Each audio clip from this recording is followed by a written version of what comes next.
Beside the bed in a grand American mansion, there was often a small object that looked harmless, a bell pull. For the person lying under clean sheets in a warm room, it meant comfort. If they wanted more water, a brighter fire, another blanket, or help getting dressed, they could pull the bell and wait. But somewhere else in the house, that same bell meant something very different. It meant someone had to get up. Someone had to leave a small room, step into a dark hallway, find the back stairs, and answer the call. The bell tells us the truth about these houses. The mansion was not only built for the rich people who owned it, it was also built around the workers who had to keep it running. From the front, these homes looked calm and beautiful. A visitor saw the marble hall, the grand staircase, the dining room, the library, the drawing room, the bedrooms, and the wide lawn outside. Everything seemed peaceful. Everything seemed easy. But that was the trick. A mansion only looked effortless because other people were working behind the walls, under the floors, above the ceilings, and behind the doors guests were not supposed to open. The family lived in the visible house. The servants lived in the hidden house. To understand where servants slept, imagine walking through a mansion late at night. Dinner is over. The guests have gone upstairs. The dining room has been cleared. The candles are low. The main staircase is empty. Then a bell rings from one of the bedrooms. The guest may only want something small, but the whole hidden side of the house wakes up. A servant sees which room has called, leaves their own room, and moves through the service route. Not the grand staircase, not the beautiful hallway. They use the narrow stairs, the back corridor, the side door, the passage near the pantry, or the stair tucked behind a wall. The guest sees the servant appear, but they do not see the journey it took to get there. That journey is the real story of the mansion. Servants did not usually sleep where the house was most beautiful. They slept where the house needed them to be useful. A maid might sleep on the third floor or attic because she had to be close to the bedrooms. A male servant might sleep near the basement or service hall because he had to be close to the doors, pantry, wine, coal, or dining room. A coachman might sleep near the carriage house. A gardener might sleep in a cottage on the estate. A laundress might sleep near the laundry building. The sleeping place was not random. It showed what kind of work that person did and how quickly the family expected them to respond. The easiest way to picture it is this. The mansion had two maps. One map belonged to the family and guests. It showed the front door, the grand stairs, the drawing room, the dining room, the library, the bedrooms, the porch, the garden, and the view. The other map belonged to the workers. It showed the kitchen, the scullery, the pantry, the linen closet, the servants' hall, the laundry, the coal room, the back stairs, the attic rooms, the basement corridors, and the doors that looked almost invisible. Both maps were inside the same house, but they did not lead to the same life. This is why servant staircases are so important. A servant staircase was not just a smaller staircase, it was a separate path through the house. It let workers move quickly without crossing the grand rooms too often. It connected the parts of the mansion that guests were not supposed to think about. A servant could go from the kitchen to the bedroom floor, from the laundry to the linen closet, from the attic rooms to the pantry, without using the same route as the family. The staircase made labor move quietly. It helped the rich household feel smooth, calm, and almost magical. But nothing about it was magic. Every clean room had been cleaned by someone. Every warm bedroom had been heated by someone. Every polished fork had been polished by someone. Every bed had been made by someone. Every meal had passed through someone's hands before it appeared in the dining room. The great trick of the mansion was that it hid the work so well that the visitor could forget the workers were there. In many Gilded Age mansions, female servants often slept high in the house. These were not the grand bedrooms shown to guests. They were Plain rooms on upper floors, sometimes near the roof, sometimes at the end of a service hallway. A maid's room might have a narrow bed, a washstand, a chair, a trunk, and very little space. Downstairs, the family bedroom might have soft curtains, a fireplace, carved furniture, and a view over the grounds. Upstairs, under the same roof, the servants' room was small and simple. The same house held both comfort and exhaustion. The reason was practical but also unfair. The maids had to be near the rooms they served. Before the family woke up, they might already be working. Fires had to be prepared, ashes had to be removed, curtains had to be opened, beds had to be made, water had to be carried, towels had to be placed, dust had to disappear. The bedroom had to look as if no one had worked in it at all. That was the skill of service in a mansion, making hard work invisible. Think of a guest bedroom in the morning. The person sleeping there opens their eyes and sees sunlight on the curtains, a quiet fireplace, fresh water, and clean linen. Maybe they believe the house is simply well managed. But hours earlier, someone had climbed stairs with tired legs. Someone had carried water. Someone had bent over the hearth. Someone had shaken out fabric, wiped surfaces, and made sure everything looked calm before the guest woke. The guest saw the final picture. The servant lived through the work behind it. The maid's room under the roof also tells us something important about rank. The top of the house was close to the family's bedrooms, but far from the family's status. It was close in distance, but not close in equality. A maid could sleep only a floor or two above a room filled with silk, carved wood, and expensive carpets, but her own room might be bare, hot in summer, cold in winter, and easy to forget. This is one of the most important lessons of these mansions. Being inside a grand house did not mean sharing its comfort. Now go to the basement. If the attic shows where some servants slept, the basement shows what made the mansion function. This was where the beautiful house became a working machine. There might be kitchens, pantries, coal rooms, laundry rooms, wine cellars, ice rooms, boilers, storage rooms, and servants' halls. Upstairs, dinner looked elegant. Downstairs, it was heat, smoke, noise, timing, washing, carrying, polishing, and pressure. A guest saw a plate arrive at the table. They did not see the kitchen that made it, the pantry it passed through, the servants who carried it, or the people who cleaned everything afterward. The basement had its own world of smells and sounds. Coal dust, soap, boiling water, metal polish, hot food, damp stone, wet linen, shoes on hard floors, doors opening and closing, trays being lifted, dishes being stacked, a fire being fed, a kettle being moved. These were not the sounds of leisure. These were the sounds that allowed leisure to exist upstairs. In some grand homes, male servants slept closer to this lower world. That might include footmen, housemen, or workers connected to the doors, dining service, wine, silver, coal, and heavy work. The basement was not just downstairs, it was the engine room of wealth.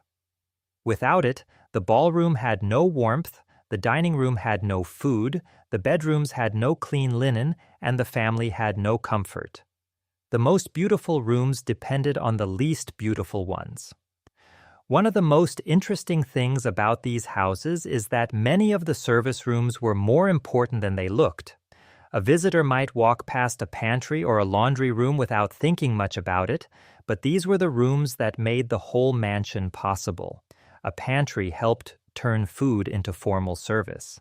A laundry turned dirty fabric into clean sheets, napkins, towels, shirts, dresses, and tablecloths. A coal room fed the fireplaces and heating systems. A linen closet held the soft, clean materials that made the house feel orderly. The fancy rooms upstairs were the show. The service rooms were the backstage. A formal dinner shows this perfectly. Upstairs, the dinner might look graceful. People sit at a long table. The plates arrive in order. The glasses shine. The silver is clean. The food seems to appear at the right moment, but downstairs, the The same dinner is a race. Food must be timed. Dishes must be carried. Plates must be warmed. Mistakes must be hidden. Spills must be fixed. Servants must know when to enter, where to stand, when to clear, and how to move without drawing attention. The whole point was to make a difficult operation look easy. One of the most important spaces in this hidden house was the butler's pantry. It stood between the kitchen and the dining room, between the servants and the family, between work and performance. Silver could be stored there, china could be arranged there, food could pass through there before entering the dining room. In some houses, bells or annunciator boards showed which room was calling.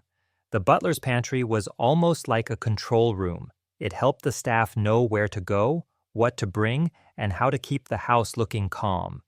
The butler was not just a man who opened doors. In a large household, he was one of the most powerful workers in the building. He controlled the dining room service, the pantry, the silver, the wine, and often the male servants. He had to know the rules of formal dining, the family's habits, the order of rooms, and the value of expensive household objects. If something went wrong at dinner, the butler had to fix it without making the problem visible. His job was to protect the image of the house. The housekeeper had a similar kind of power on the female side of the household. She managed cleaning, linen, storerooms, maids, bedrooms, and much of the daily order of the house. She might carry keys to important cupboards and storage rooms. She had to know what was missing, what was dirty, what needed repair, what room had to be prepared, and which servant was responsible for which task. A good housekeeper could make a huge mansion feel calm because she kept hundreds of small problems from reaching the family. Because the butler and housekeeper had more authority, they often had better rooms than lower servants. Their rooms might be more private or better furnished, but they were still servants. They could hold the keys to the house and still not own a single room in it. They could know every hallway, every cupboard, every routine, and every family habit, yet remain socially below the people they served. That is one of the strangest parts of mansion life. Some servants knew the house more deeply than the owners did, but the house was never truly theirs. A lady's maid or valet had an even stranger position. These servants worked very close to individual family members. A lady's maid might help with dressing, hair, clothing, packing, travel, and private routines. A valet might care for a gentleman's clothes, shaving items, luggage, and personal schedule. They could know secrets, illnesses, moods, habits, and personal details that guests would never see. Yet this closeness did not make them equal. It made them useful. The servant might know the private life of the rich person, but still return to a small room somewhere else. Large homes also needed a place where servants ate. This was usually called the servants' hall or staff dining room. It was not the grand dining room with polished silver and formal guests. It was the table for the people who cooked, carried, cleaned, opened doors, washed linen, and answered bells. The servants' hall was a second household inside the first. People talked there, rested there, learned rules there, and formed friendships there. But even among servants, rank mattered. The butler, cook, housekeeper, maids, footmen, kitchen workers, and younger servants did not all have the same status. The house had a hierarchy upstairs and another hierarchy downstairs. This second household could be lively. Servants were not just silent shadows moving through the house. They were people with opinions, jokes, worries, friendships, ambitions, and private hopes. A young maid might be saving money to leave service. A cook might be proud of her kitchen. A footman might be looking for a better position. A laundress might be exhausted before noon. A housekeeper might be strict because the whole system depended on discipline. Behind the calm front of the mansion, there was a working community with its own tensions and stories.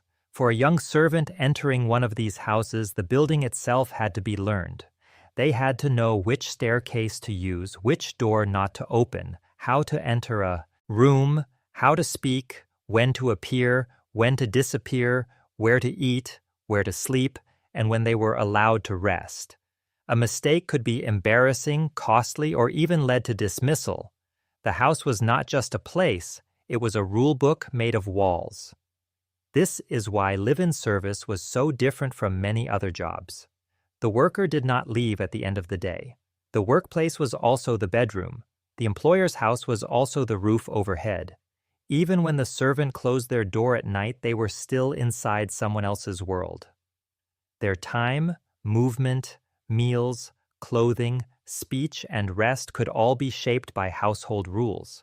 To sleep in the mansion was not the same as living freely in it, but the story is older and darker than Gilded Age servants' rooms. Before many wealthy American families hired live-in servants, many early mansions and plantation houses were maintained by enslaved people. This must be kept separate from paid domestic service. A servant might be underpaid, overworked, watched, and controlled, but an enslaved person was not an employee. They were forced to work and denied freedom. In plantation houses and early elite estates, enslaved domestic workers might sleep in quarters near the main house, in service buildings, in cabins, or in rooms connected to the working parts of the property. The reason was often brutally simple: the household wanted labor nearby. These enslaved workers cooked, cleaned, carried water, tended fires, washed clothes, cared for children, served meals, and kept the house running. The mansion might look refined from the front, but behind it were people whose forced labor made that refinement possible. Their sleeping spaces tell a harder truth. They were close to comfort but did not share it. They were close to the family but not treated as family. They were close to the house but not free inside it. At some estates, the quarters stood behind or near the main house. That location matters.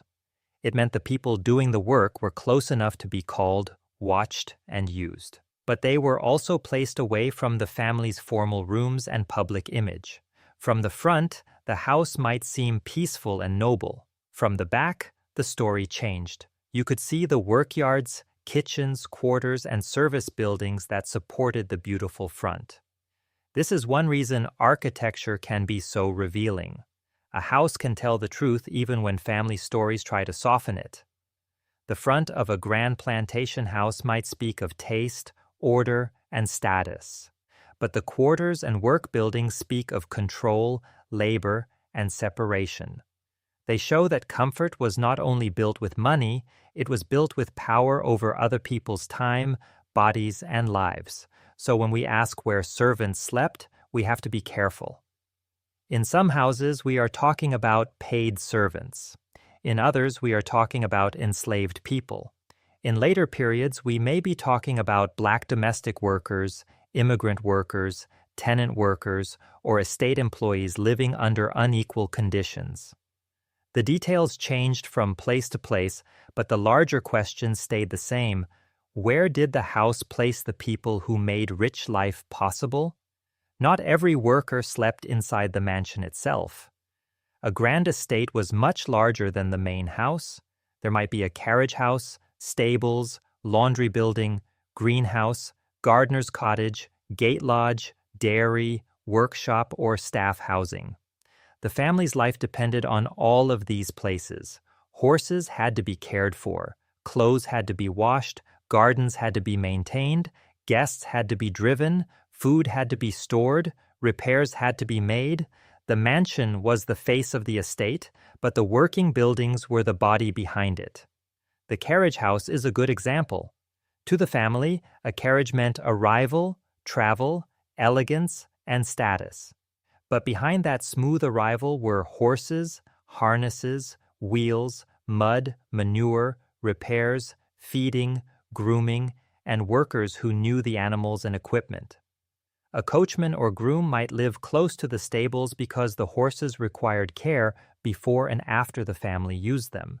The family saw the carriage appear at the door. The workers lived with the daily effort that made that moment possible. The laundry was another hidden world. Today, it is easy to forget how much work clothing and linen required before modern machines. A large household produced mountains of dirty fabric, sheets, towels, tablecloths, napkins, shirts, underclothes, uniforms, dresses, curtains, and more. Washing, boiling, drying, ironing, folding, and storing these items took time and strength.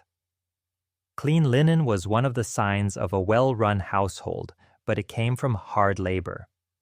A fresh tablecloth in the dining room began as heavy, wet cloth in the laundry. The kitchen yard also mattered. Many grand houses had work areas behind or beside the main building where supplies arrived, and dirty work could happen away from guests. Coal, food, ice, wood, laundry, ash, trash, and deliveries all had to move through the estate. The family's world was arranged to hide these movements. The service yard was where the house showed its practical needs. If the grand front door was the face of the mansion, the kitchen yard was its working mouth. This changes how we should look at old photographs of grand homes. The main house is usually centered in the image. It gets the attention. But the real question is, what is outside the frame? Where is the laundry? Where is the stable? Where is the servants' wing? Where is the kitchen yard? Where are the rooms where workers slept? A mansion photograph often shows the dream, not the system that supported it. Some of the most famous American mansions make this hidden system easier to understand. At Biltmore in North Carolina, the house looks like a grand European chateau dropped into the mountains.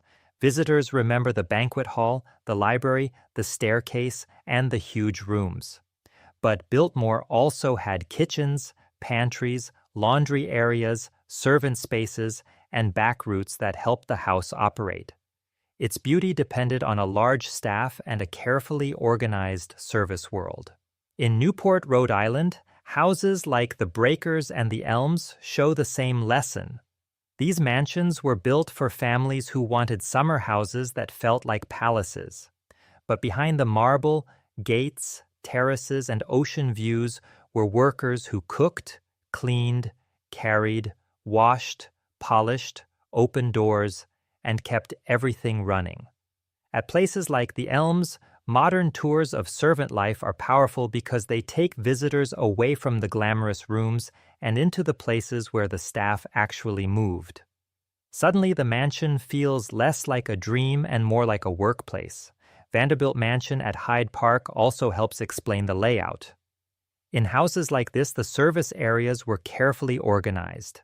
The family and guests used the elegant center of the house.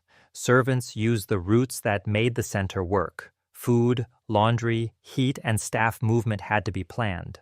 The mansion was not only a pile of expensive rooms, it was a system of movement, timing, storage, and control. For some workers, live-in service offered real benefits. It could mean wages, meals, shelter, and a place in a stable household. For a young person with few choices, a servant's room in a wealthy home might be safer than some other options, but the cost was control. The room came with rules. The food came with rules. The wages came with rules. The bed was inside the employer's world. A servant could save money but still have little time to themselves. A cook could hold power in the kitchen but still be socially below the family. A housekeeper could manage the keys but still sleep in a room assigned by someone else. That is why the servant's bedroom is so revealing. It was not only a sign of poverty, it was a sign of dependence. It showed that the worker's life had been pulled inside the household. The servant did not simply arrive, work, and go home. They ate there, slept there, waited there, followed rules there, and sometimes had very little privacy there. The bedroom was not separate from the job. It was part of the job.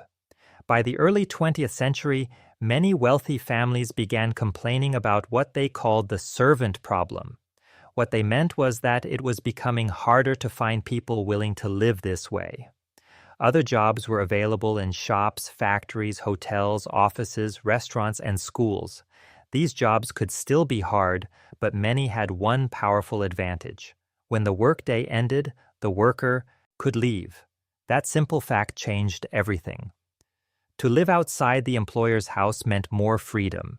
It meant your room was your own. It meant the bell beside someone else's bed could not reach you in the night. This shift made many grand houses harder to manage. A mansion designed for many live-in servants did not work as easily with fewer staff. Rooms had to be closed, formal dinners became less common, families relied more on day workers. New machines helped with some tasks, but they did not remove the need for labor. A vacuum cleaner still needed a person. A washing machine still needed someone to load, move, dry, fold, and store clothing. Technology changed the work, but it did not make the house run by itself. As live-in service declined, the servant rooms did not all disappear at once.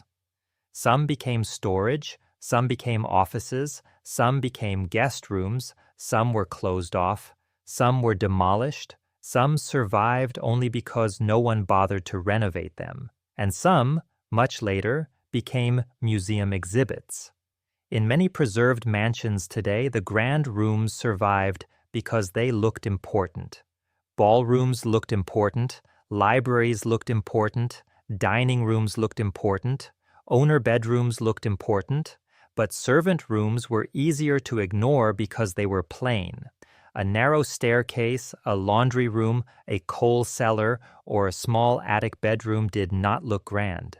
Yet those rooms explain how the grand rooms worked. This is why servant spaces matter. Without them, a mansion tells only half the truth. It shows the meal but not the kitchen. It shows the clean sheets but not the laundry. It shows the fireplace but not the coal. It shows the polished silver but not the hands that polished it. It shows the grand staircase but not the back stair. The hidden rooms prove that luxury was not magic. It was made by people. A good museum tour of a mansion changes the way you see the building. At first you may admire the ceiling, the staircase, or the view, but then you enter a servant hallway or stand in a small bedroom under the roof and the house becomes more human. You start asking different questions. Who carried the water? Who lit the fire? Who washed the sheets? Who heard the bell?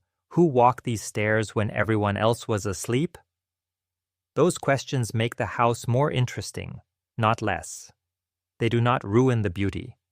They explain it. Now imagine the house again at night. The guest has pulled the bell. The servant has answered. The request is finished. The servant leaves the room and returns by the hidden route. Maybe they climb to a small attic bedroom. Maybe they go down toward the basement. Maybe they cross to a service wing. Maybe they walk back to a carriage house or a cottage on the estate. Wherever they sleep, the meaning is the same.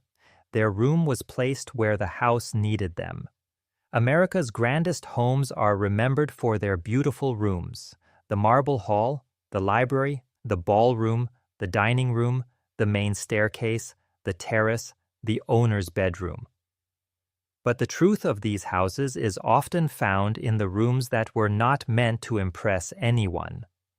The attic bedroom, the basement corridor, the servant stair, the pantry, the laundry, the coal room, the quarters behind the main house.